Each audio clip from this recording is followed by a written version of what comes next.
The research that you and I are about to share has to deal with individuals that may be experiencing walking difficulties in correlation, or I should say association, with peripheral artery disease, otherwise PAD.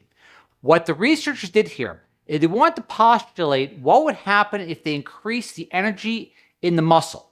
For this, they utilized a tool or an over-the-counter supplement called nicotinamide riboside.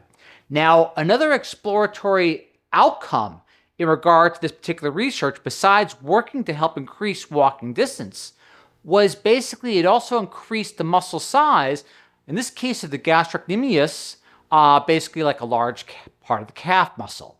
So it's quite intriguing, the outcome in regard to nicotinamide riboside.